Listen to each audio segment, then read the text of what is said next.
This exhibition provides a survey of some of the art that's been completed in the art unit at Long Bay in the period between 1986 and the present. And it's evident from the diversity of the work and the quality of the work that something very special has been happening in this program and in this place. I'm very pleased to say that the Department of Corrective Services has had a policy of collecting art from the program, and that's been able to assist with putting together a show like this, along with the generosity of people who have this work in their private collection. I think that for anyone from the community who comes in to view this show will leave with a very, very different impression of what is possible in the correctional environment. That what the people who are in jail are really like people in the community on many levels, and within the population in jail there are people who have extraordinary talent, and there are people whose talent can be developed and nurtured when they're placed in an environment that's reasonable and decent. And the art program at Long Bay, under the very powerful guidance of Sue Pall, has created such an environment where people can come into a space and over an extended period of time develop their skills to produce work of a quality that we're seeing in this exhibition. I was invited by one of the senior education officers with Corrective Services to establish an art program back in '86. It started out as a fairly regular art program, just a few hours a week in a small classroom. But within a fairly short period of time, an opportunity arose to develop it into something more of a specialist nature. A very big space in the old medical records room became available, and from there we were able to offer a range of different activities and certainly to expand the nature of art production. From an operational point of view, the Long Bay Art Program provides immense value, not only to the inmate, but also to the staff and of course the community. Inmates involved in this program come from a range of various sentences. Inmates come to a stage in their sentence that they're ready to actually participate in programs, and I'm pleased to say that this program has been an awesome value to those inmates. The artwork that you see that is generated from this program brings with it so much to the inmate, an opportunity to look beyond the walls of a jail, an opportunity to express their emotions, an opportunity to get in touch with the difference between right and wrong, and it also lends an opportunity for operational harmony. People have suggested over the years that this program really provides people with an escape from their life in the correctional world. You know, basically people who are in this program don't participate in other work. They may participate in other study, and people have felt that for some people it was a bit of a soft option. But I think when you look at the work here, you can see that people who produce this art aren't escaping from themselves at all, and that they're challenged in this program to think about themselves in different ways and to give their thoughts some sort of expression through the mediums that are provided in the program. When I first came into the prison system in '86, Tim Guider had started on the murals. In fact, he just started working on the 10-wing mural, and you'll see in the exhibition there are some photographs of those murals. I was, I suppose, just really struck by the way that art was transforming the jail at that stage, and it was a really interesting period from which to start. Because I saw so much artwork, really high quality artwork being produced at Long Bay, I thought it was important to have an exhibition space to show that work. So in 1992 I established the Boomgate Gallery. By having our own gallery, it meant that works that were being exhibited and available for sale, it meant then that the department could start purchasing works. And what's happened now is that the department actually has a very fine art collection based on the inmates' work. Knowing that there were so many strong pieces in its collection, I suppose helped me to decide that it would be really important to curate an exhibition.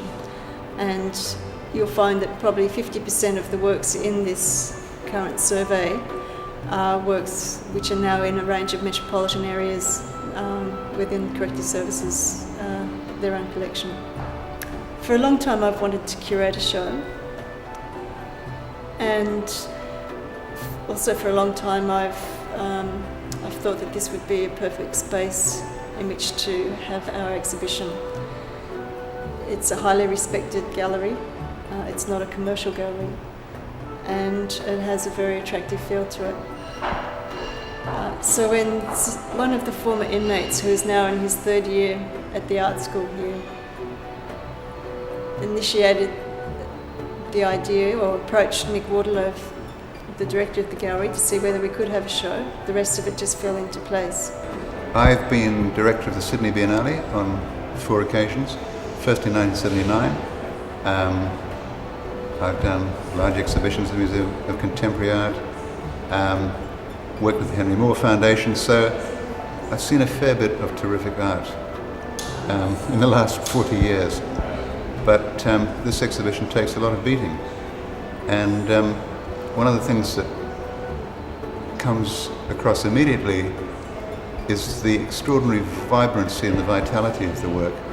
And it's not just in the colour, but it is also in the colour, but it's in the feeling that you get from looking at the work that there's no time to waste. And I think this does come, in a sense, from deprivation, so that anybody coming into this exhibition perhaps would imagine that work by inmates, former inmates, would be very serious and slightly mournful, but there's an extraordinary feeling of vitality in this whole exhibition. And the great variety of work is another thing that slightly surprised me, because as somebody said, where else would you find so many different views from under almost one roof?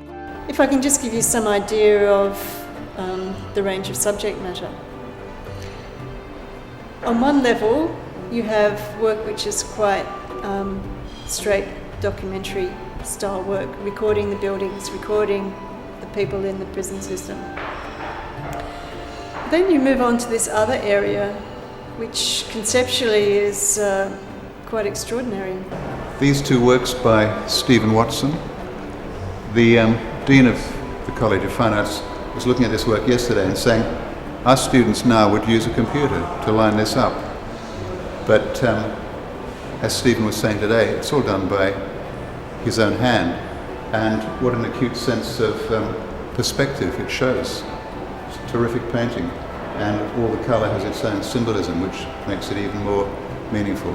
How I come into doing this was in the pencil sketches. I really like the idea of doing pencil sketches and the architecture of the place. It had some interesting things.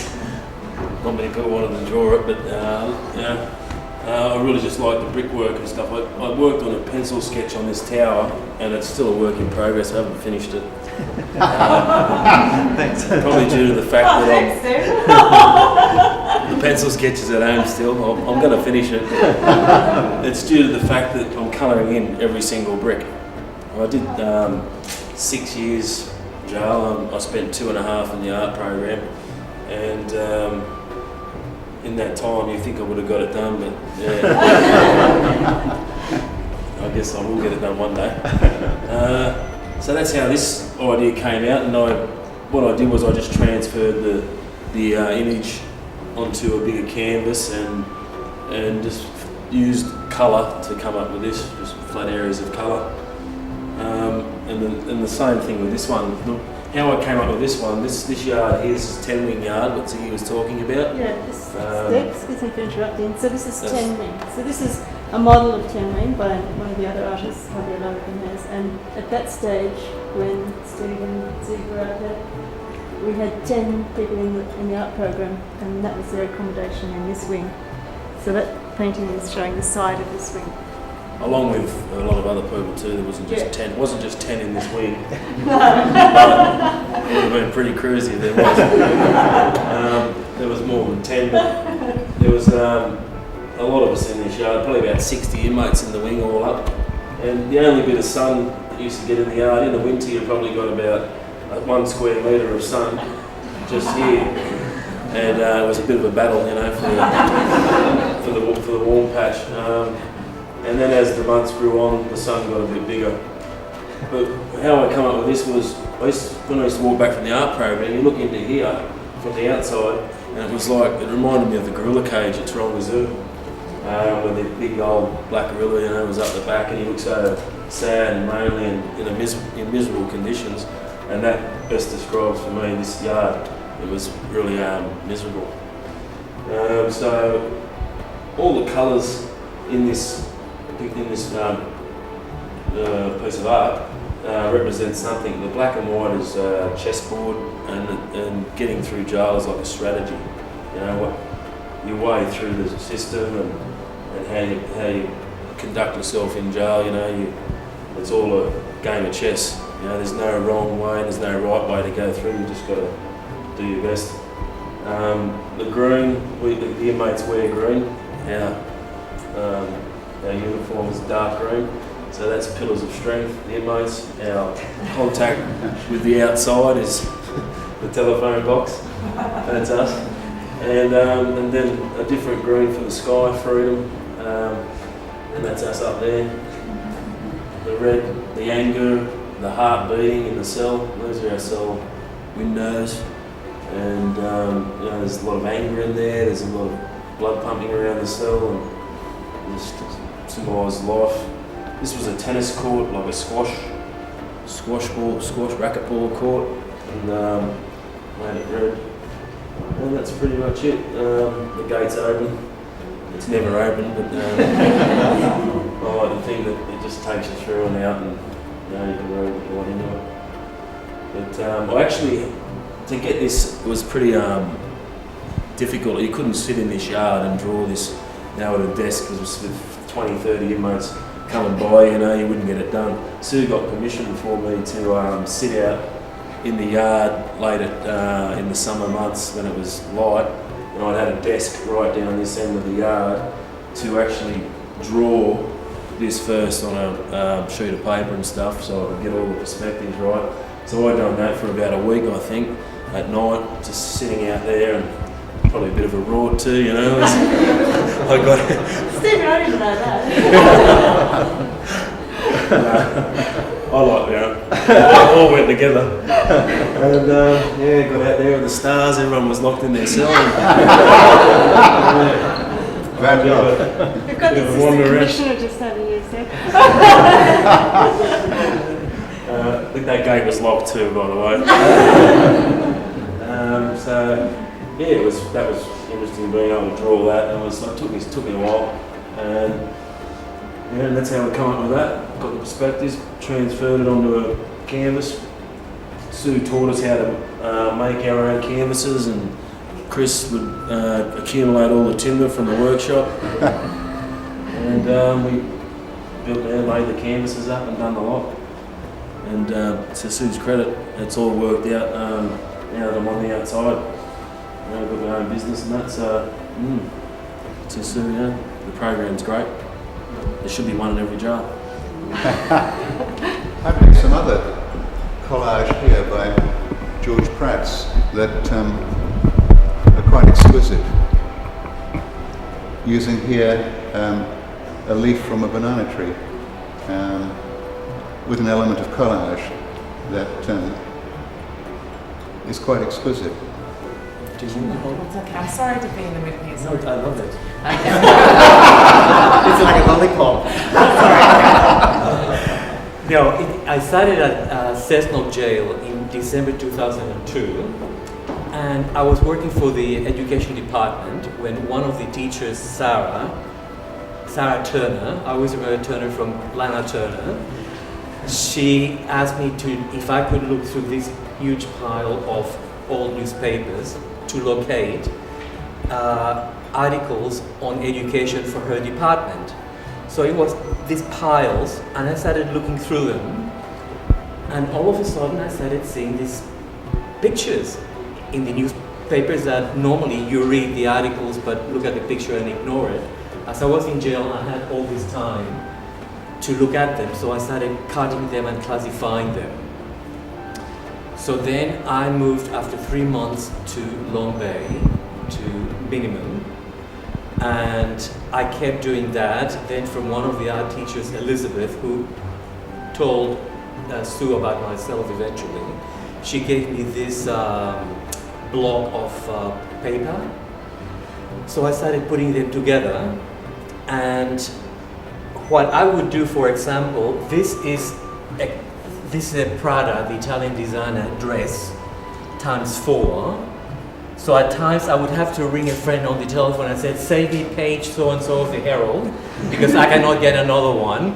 So eventually I would get in the mail the piece, and then I would just keep them aside, right? And eventually it would get a form. This one here is the dress used by the leading lady of the musical, South Pacific, last year. That's the bottom part, which I cut out and again formed that.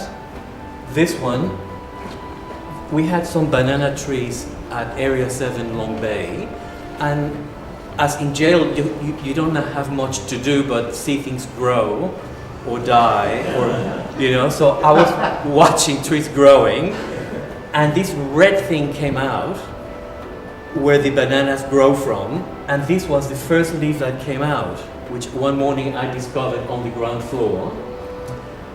And I picked it up, put it between newspapers, and I put a box with books on top to flatten it out and dry it. So I had that put aside. Then this is a piece of paper crumbled and part of a more extended photograph in a newspaper or magazine that I had put aside. So at the gallery, Sue gave me a little room, like a studio, to do some of the work. But in reality, there was so much to do at the gallery that I never used my art studio, but I did everything in my cell.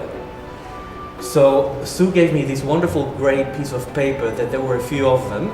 So I just one day put it on the top without gluing it, just to see the contrast of colors. And I liked it, so I glued it. And again press it down so it would glue on well. Then I brought this piece just because it looked too plain, so I put that on just to break it, you know. And also you see all this crumbling that goes together.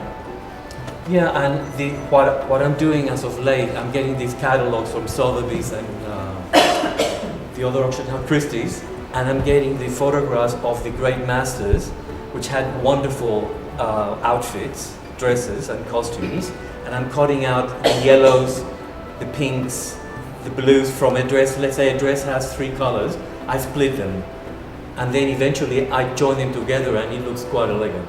Yeah, and I love it. And I never had any inclination for artwork, but now I do, and I love it. Yeah, Zig Jaworowski, who's studying printmaking at this college, the way he's actually been able to bring movement into these lino cuts makes them so enormously effective. They're actually some of the most powerful and memorable lino cuts that I've seen. My own journey with art making began as a series of, well, I suppose synchronicities. Purely by magic, I suppose, a position became available in the art unit exactly at the time that I had applied to join, and there was at the time a queue of something like 500 names waiting to get into the unit. And I was virtually shuffled in there straight away, and that's where I got my start. Bit of a clunky start, I suppose, because I did the usual stuff, drawing, painting, batik work, were the major things that I worked on.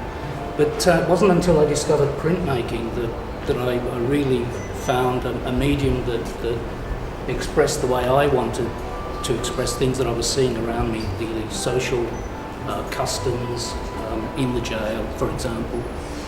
Nowadays, when I walk around the streets, the things I see, you know, social events, etc. And I like the graphic quality of the product. The difficulty with printmaking in jail is it's virtually non-existent.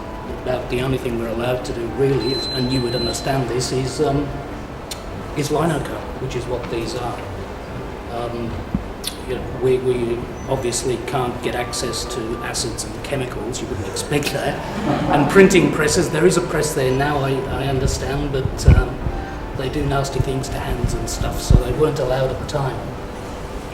These particular pieces were based on just graphite drawings that I did. I used to do a lot of drawing of events that I'd see around the place, particularly in the cell block and on wet days like today. And these images developed from a group of drawings of the social life of 10 Wing, which is this building here actually, the model in front of you. It was, they were built on 6 lino plates which are butted together to produce the final image.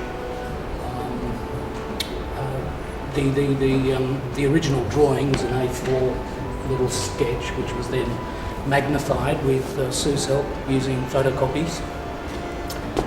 And because we weren't sure what size I wanted, Sue got a whole pile of photocopies, and I remember throwing them down on the art table one day, and they sprinkled all over the place. Excuse me. And the effect was of a fractured image, which with a little bit of work developed into this image here, which is based on a number of fractured pieces butted together to produce the motion that essentially, queuing up for food was all about back in those days, when everybody wanted to get a little bit more than the normal portion and all that sort of stuff, you know. So it was quite frenetic, and I think that's what I was after with that particular image. The one furthest from me is based on a series of studies of the yard outside 10 Wing, which is a concrete area about roughly the size of a tennis court, perhaps a bit smaller, and people would congregate there. And a classic behaviour pattern in maximum security is pacing. You walk up to that wall and then walk back to the other one and turn around and keep. And you can conduct very long conversations that way in the time you've got available, or else congregate and just watch people around, and that's what that image is all about. But the idea of the fractured image, as I mentioned, was based on throwing the photocopies down, but also on some ideas. There was a French photographer, I've forgotten his name, who's pretty well known for putting together photographs to form. He'd take, say, 100 photographs of a particular spot, then piece them all together, and you'd get a fractured sort of version of the scene. But nowadays, of course, I've gone on and I'm able to play around with zinc plate etchings and lithography, which is great, and that's what I'm enjoying doing at the moment at the college. That's it, thank you.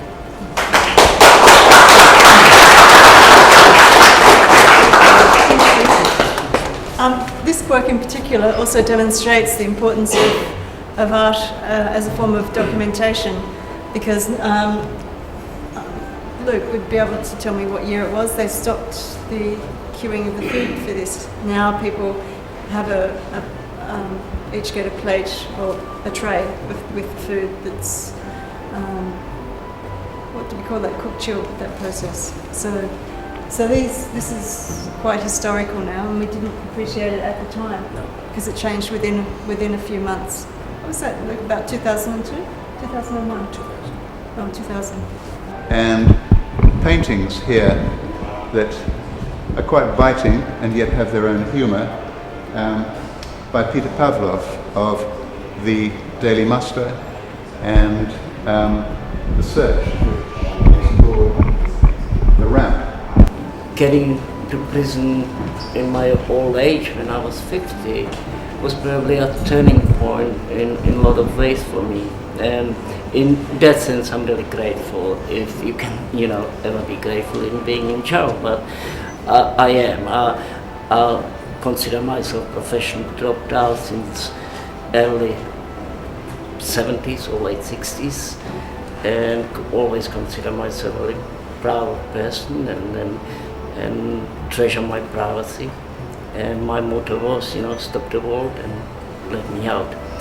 And when it happened, and then I turned to 50, and I had to rejoin the race again. I had no option. Start to see life again as art, and it was a revelation. I mean, in all its niceties and finenesses and the horrible things which goes with it. Do you want me to just, can I just come and just interrupt for one moment? It wasn't until Peter had been in the program for a while that he said, "Oh, would you like to have a look at my scrapbook?" And his family arranged to bring the scrapbook in. And there was years and years of like photographs of Peter as an actor, a young actor in Prague. Yeah. And had many years of experience working in cinema. And so Peter had actually brought with him a very long history of working in art. And when I first met Peter and he came into the studio, I mean, Peter's probably a good example of someone, and Chris and so many other people, that you just don't go through the usual lesson plan, that there are people here who just need the space to express themselves. And for Peter, he brought with him a perception, a different perception of the way that he was working with the prison environment. And I think a certain amount of humour as well. Do you remember that particular officer, Peter? She was very raunchy. Yeah. The lady on the right-hand side, she was a lovely officer. I mean, yeah, it becomes an obsession. I mean, it really is.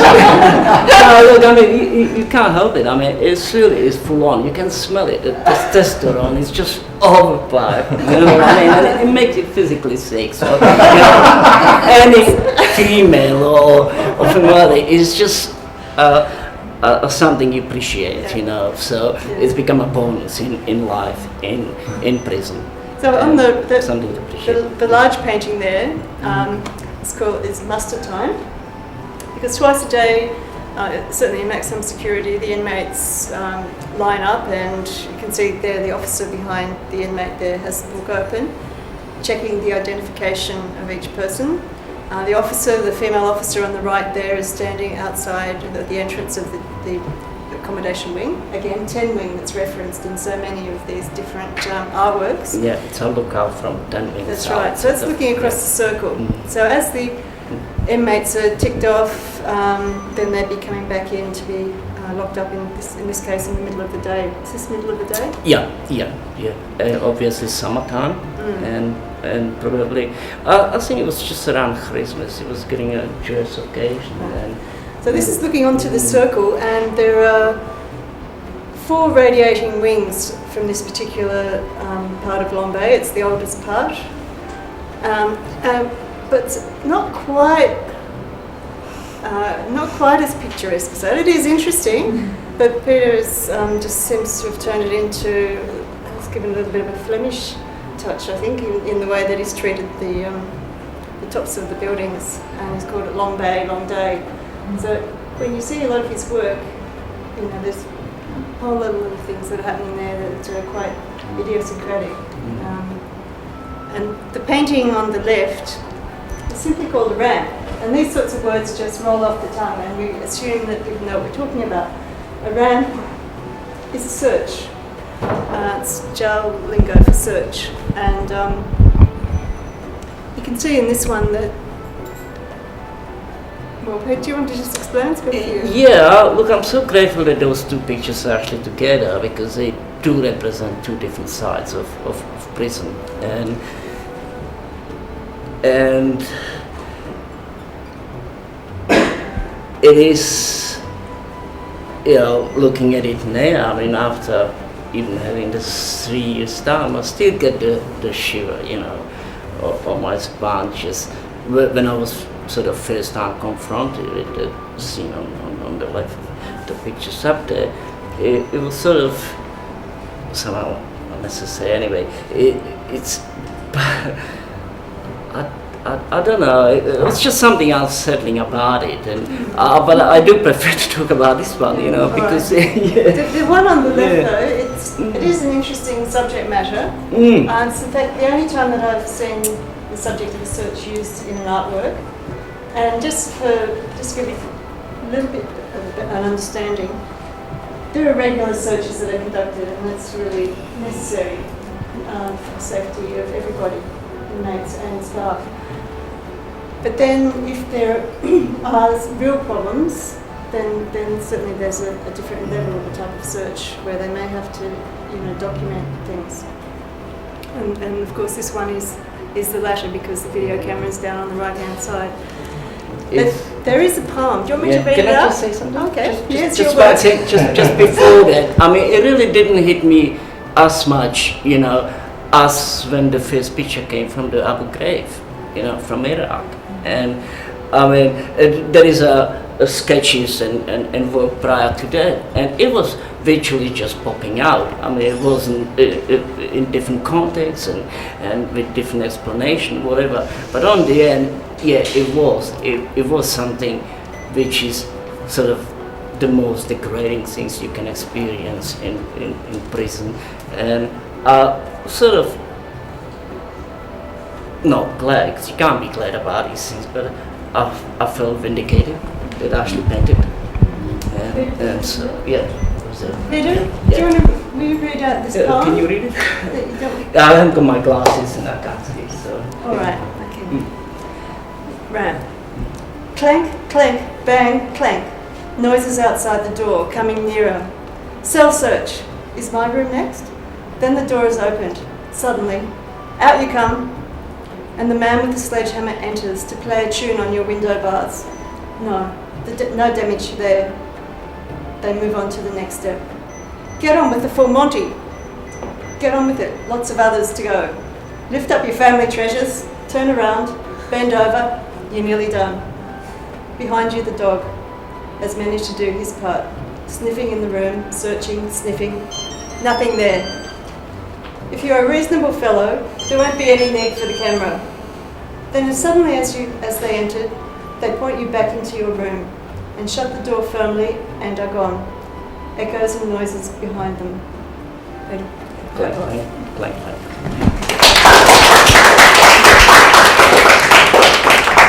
Another very powerful work in the exhibition is this work by Chris Stewart, 2 old stretchers. The one on the left-hand side about deaths in correctional centres from 1978 to 2000, with the numbers and how people died. And then, if you like, the Road to Damascus stretcher then came out, and it was very moving hearing him talk today about how, in a sense, he'd shut out his feelings as it was the simplest way to deal with the world, until he became involved in making art, in which he had to reveal himself in a way that he'd never actually needed to in his life before. So it talks very much about the power of art to transform. I was in the MSPC, part of Long Bay Jail, a few years ago. What is MSPC? It's in Long Bay Jail. It's where the arts program is situated. Yeah. And they were having a big clean-up, and these old stretchers and a few other things were being thrown out, and I seen them and thought, well, I just can't throw these away, I need to keep them for a while. And I kept them for probably 2 years just sitting there, because I worked in the maintenance also as being part of the art program. And I approached Sue and some other people, and were able to get the statistics of how many people had died in jail from 20 years. And I started just writing it down here, and a lot of people said, is that all? They expected more people to be killed in jail or to die in some way. So that's what basically this stretcher was. And I know Sue might be a bit horrified, but up here, these were being stored in the jail, and some prison officers were moving them one day, and one of them had a pen, and he wrote, "What a shame," you know. And Sue was first saying, "Well, can you get rid of it?" And I wanted to put a big, big circle around it, and say, "This is what happens." So that was this stretcher here. And then the other one, I wrote a poem about coming to jail, what maximum security is like, and then at the end about finding art and sort of what art can give us, and it's given me. and a lot of people say it's sort of really powerful, and mainly I'm a painter, but these have sort of taken a life of their own. They certainly have. Yeah. Being judged on art is something totally different from being judged on anything else, because like coming to jail and crime and all those things, you can just block all that out, so it doesn't really matter, it's not personal. But when you create some art, it's really personal if people want to rubbish your art or something like that. So getting a lot of good feedback is sort of given a lot more than just sort of saying thanks. It stays with you.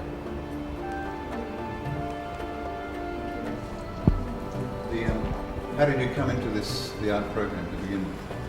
A friend suggested, he was in the art program, and he kept saying, join the art program, and I kept saying, I can't paint, I'm not an artist.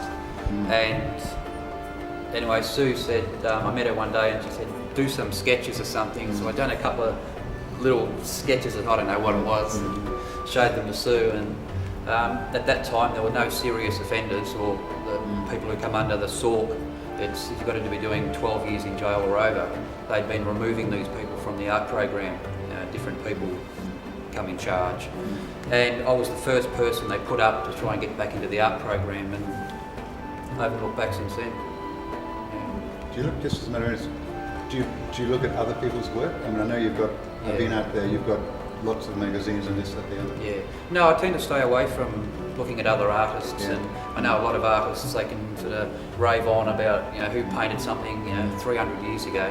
And I wanted to stay away from that and find my own path in art. And when I first started in the art program, Sue just left me up in the back of the class, and I just sort of eventually found my way into oil painting, and it was just a road of discovery that I was lucky to get that chance, where a lot of people would have sat me down and said, well, you've got to draw first, and then you have to do this, this and this, where I just sort of and found out what I like. Well, this is an extraordinarily powerful work. Thank you. Chris, as I mentioned briefly, was also working in maintenance, and of course when we relocated in '99 to Laundry Lane, it happened to be we happened to be neighbours with maintenance, and it's, of course, as anyone involved in the visual arts knows, the two go hand in hand, because there's your source of timber and all your machinery and everything else, and having somebody in the art program that also was working next door came in extremely handy, and we haven't looked back, have we? Because Chris managed to furnish and find a huge amount of stuff which we set up the art room with, and we're still using it, so it was good. Some very beautifully observed drawings by Stephen Little. Well, these are just drawings I did in the cell of a couple of inmates one evening after the meals had been handed out. This is in a big block of about 40, 50 inmates lived in there. I had my own cell. There were single cells upstairs, downstairs it was shared cells, like two to a cell. And I asked Cole, who was a wonderful guy, probably done a bit of time, Cole, and this was a young fellow, he was about, I seemed about 18 or 19, but I can't remember his name, and I just said, could you come in, I'll draw you. Okay, fine. So I had to sort of, my experience of drawing, I like doing people, immediate things that there's a kind of urgency about doing it. I don't find myself sitting and planning or designing or anything much. I really like to get out there with and just draw for such as it is, and that not just draw either, draw people. So there's terrible pressure from them sitting there and feeling that you got them captive, and often the slightest, they start to get awkward, stiff-necked or whatever. There's a process they go through. First of all, they feel silly because there's someone looking at them about every 2 seconds, like this, and they say, this is if they're strangers, and they wonder what. They go into a strange sort of self-conscious thing. It's probably beneficial, I've always thought, but anyway, I I'm very shy of keeping them too long, so I have to rush. And often, and with this one, it sort of came out okay because of the urgency. This one was a more laboured sort of thing, just done in the cell quietly. These are two of my worker friends. We used to make sandwiches. We'd spend a long day inside these hermetically sealed rooms making sandwiches, packing them into plastic, and they'd be trucked out to all the surrounding prisons in Sydney, in the area. I think it didn't go as far as Golden, but I think Bathurst might have been the recipient of our sandwiches. We'd make 12,000 in a day. So, with a whole range of fillings. And generally speaking, I've always been around sort of art. I went to art school briefly for a year in the late 50s, and all my friends are artists, nearly all. In fact, I just know heaps of artists, and I love the company of artists. I've always been with them, even with Nick's earlier show of the Larrikins in London. I was there for all. I've been sort of on the outskirts, but not sure any. I mean, I'm not exactly a groupie. I'm more of a, I don't know. But I find all my friends are artists, and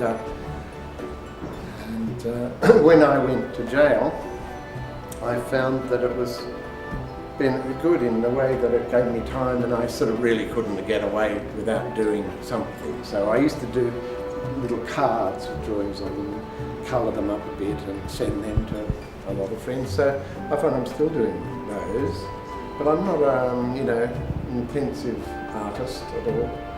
Although I do sometimes think about doing large, sweet, sort of huge abstract paintings or something, but I might get that done later on this year when parole finishes. But I found, and generally speaking, as I was saying to Bruce earlier, there is a kind of people tiptoe towards the idea of that you were a prisoner or that the prison.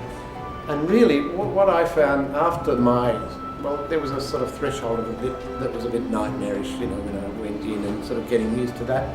Then you settle down, it's like another country or something, another environment, another situation. You find that, it's just the same as anywhere else. And I came out thinking that I'd be emerging into, so I suppose there was an element of delusion about that when I came out I'd be sort of recovering the lost paradise or whatever. No such thing.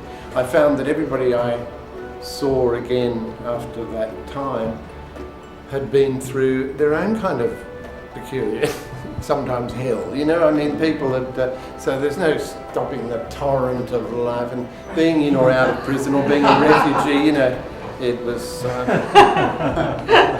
I sometimes wish there wasn't quite so much respect. It may be not respect, maybe it's contempt, I don't know, but anyway, thank you. Thank you very much. Remarkable graphite drawings here by Jeff Websdale, but if you come close up, it looks almost completely abstract, like a sort of a pointillist work that you're not quite sure what it signifies until you stand back, and of course it's a head seen from the front with the face raised. It's an astonishing drawing, and as is the one here of perhaps a slightly more conventional face. One of my favourite works in the exhibition is this work, again by Jeff Websdale. Talk about being resourceful. There are many examples of extraordinary resourcefulness in the exhibition, but these are just tea bags. It's one of the most beautiful conceptual works that I've ever seen. Again, looking at use of unexpected materials, the roof of this work by Javier Lara Gomez, titled Town Hall Church, is made of the little plastic tabs that are on bread with the use-by date. You'll find someone like Justin Watkins, who is using like an aerial view of the Metropolitan Special Programs Centre as the basis of his work, so that the composition is like a repeat of these radial wings, these radial shapes that come out from a circle. And then you have all of these lines, a build-up of line. And these are like the traces of past and present inmates in their movement around the centre. It's like rhythm, patterns, and traces of the past and present. You have someone like Herman Smith. At first glance you'd think, oh yes, these are abstract paintings, what are they about? But in fact, these geometric works are based on wire mesh. They're based on the grid of the mesh that is seen in so many different parts of the jail. To go from something that's quite cold and very manufactured to the end result where Herman has produced something almost gem-like and certainly very, very intricate, is quite extraordinary. Terry Ayres' work, these series of very bright spirals, these came about by looking at fossils and in particular shells, and that led to a discussion about the importance of the spiral and and growth. Art does give each individual a way somehow of transcending all the barriers that they've ever felt in their life, and it was very exciting to hear 5 or 6 people who have been inside talking today in one way or another exactly about that how this possibility had made them aware of possibilities, emotions, sensitivities that otherwise would have been impossible, because there's a language that is beyond them that then goes to us and the rest of the world and is there forever. So it creates from our little individual moment a much longer life. There's that old saying, ars longa, vita brevis. Art is eternal, life is short. And this is a great example of that. For the inmates working within this program, they work in a limited supervision type area, an area that isn't just bricks and mortar. It's about how you manage people, it's about working with people, and it's about giving people an opportunity to change. Because if we don't give people this opportunity, they will never change. This program is an immense value to everybody concerned, including the community. It's important to acknowledge, whilst the majority of the artworks in this exhibition come from the Long Bay Art Unit in the Special Programs Centre, a number of the works come from other centres on the Long Bay complex. And the quality of this work is also a testament to the teachers who provide programs in those centres. As an organisation, we've been very fortunate to recruit art teachers who are incredibly committed and incredibly talented, and who bring out the best qualities in inmates. And this is on display also in this exhibition. At some stage in the future, these people will be released. We would like to see that we release people better equipped to cope with the challenges on the outside world. The art program provides so many of those opportunities, not only in behaviour, but appreciation of what society has to offer on them outside.